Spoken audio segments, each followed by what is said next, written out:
10वी अ क च्या विद्यार्थ्यांनी या ठिकाणी परिपाठ सादर केला आणि परिपाठाची तयारी करून घेत असताना त्यांनी विनंती केली की सर परिपाठाची सांगता तुम्हीच करायला पाहिजे, म्हणून या ठिकाणी मी आपल्या समोर उभा राहिलेलो आहे। समोर असलेला श्रोताजन पाहता समिश्र प्रकारचा आहे। या ठिकाणी जे विद्यार्थी आलेले आहेत ते काही विद्यार्थी जे शहरात राहणारे, शहरात वास्तव्य करणारे आणि काही विद्यार्थी मात्र वाड्या वस्त्यावरून खेड्यापाड्यातून आलेले विद्यार्थी, या दोघांची संस्कृती ही भिन्न आहे। अशा भिन्न संस्कृतीतली मुलं एकत्रितपणे या ठिकाणी ज्ञानाचे धडे घेत असताना एकमेकांचे मित्र बनतात आणि एकमेकांचे विचार शेअर करतात एकमेकांना। अगदी तशाच आशयाची कविता मी आपल्या समोर सादर करणार आहे। मित्रांनो, मराठी साहित्यामध्ये ग्रामीण कथा कविता लिहिणारे बरेचसे कवी आहेत।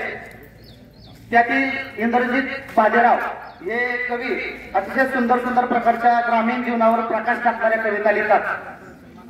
तुम्हा सर्वांना माहित आहे आपला भारत देश हा कृषी प्रधान देश आहे, बरोबर आहे ना? कृषी प्रधान म्हणजे काय की शेती हा मुख्य व्यवसाय आणि शेती करणारा शेतकरी। एका कवितेमध्ये किती छान म्हटले पहा, कृषी प्रधान देशात म्हणती शेतकऱ्याला राजा, कृषी प्रधान देशात म्हणती शेतकऱ्याला राजा, आम्ही खातो बासुंदी तो ठेचा भाकर खाजा। कृषी प्रधान देशात म्हणती शेतकऱ्याला राजा, आम्ही खातो बासुंदी तो ठेचा भाकर खाजा।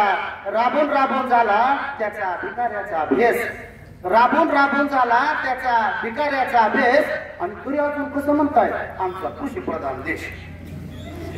म्हणजे असं या कृषी प्रधान देशामध्ये जो शेती करणारा शेतकरी आहे, जी ग्रामीण भागातली आलेली मुलं आहेत ते शेतकऱ्यांचं जीवन जवळून पाहतात। काबड कष्ट ते त्यांच्या नशिबी 5वीला पुजलेलं आणि त्याचीच माहिती आपल्या शहरात राहणाऱ्या मित्राला, तू माझ्या गावाकडे चल, तुला दाखवतो माझ्या शेतातली माझ्या खेड्यापाड्यातली माणसं कशी जीवन जगतात। अशा आशयाची चल गावाकडे चल माझ्या दोस्ता, अशा कवितेचं मी या ठिकाणी सादर करतोय। बघा कसं म्हटलंय इंद्रजित बाजीराव यांनी, काट्या कोट्याचा तुडवीत रस्ता, चल गावाकडे चल माझ्या दोस्ता, काट्या पोट्याचा तुडवीत रस्ता, चल गावाकडे चल माझ्या दोस्ता। काट्या कुट्याचं काय म्हटलंय तर ग्रामीण भागामध्ये रस्ते व्यवस्थित नाहीत। मागच्या 8 दिवसाखाली आमच्याच गावची घारेगावची ग्रामपंचायतीची एक बातमी पेपरला आली होती, काही जणांनी कदाचित वाचली असेल की ग्रामीण भागात त्या ठिकाणी शिकणारी मुलं चिखलातून रस्ता तुडवत शाळेला येतात। म्हणून म्हणताना कसं म्हणतात कधी, काट्या पोट्याचा तुडवीत रस्ता, चल गावाकडे चल माझ्या दोस्ता, काट्या पोट्याचा तुडवीत रस्ता, चल गावाकडे चल माझ्या दोस्ता। तिथं उन्हात उन्हात तळतात माणसं, कशी उन्हात उन्हात तळतात माणसं, कशी मातीत मातीत मळतात माणसं, कशी उन्हात उन्हात तळतात माणसं, कशी मातीत मातीत मळतात माणसं, कशी खातात जीवाला खस्ता, माझ्या गावाकडे चल माझ्या दोस्ता, कशी खातात जीवाला खस्ता, माझ्या गावाकडे चल माझ्या दोस्ता।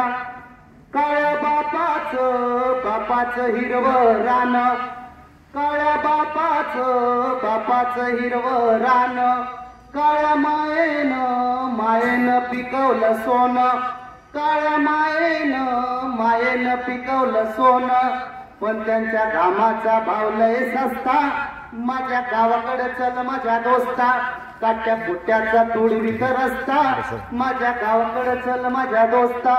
इथं डब्यात तुला साखर लागती हा गोड, इथं डब्यात तुला साखर लागती हा गोड, तिथं शेतात माझ्या बापाच्या अंगाला फोड, इथं डब्यात तुला साखर लागती हा गोड, तिथं शेतात माझ्या बापाच्या अंगाला फोड। भाव ठरतो त्याला न पुसता, चल गावाकडे चल माझ्या दोस्ता, काट्या पोट्याचा तुडवीत रस्ता, चल गावाकडे चल माझ्या दोस्ता।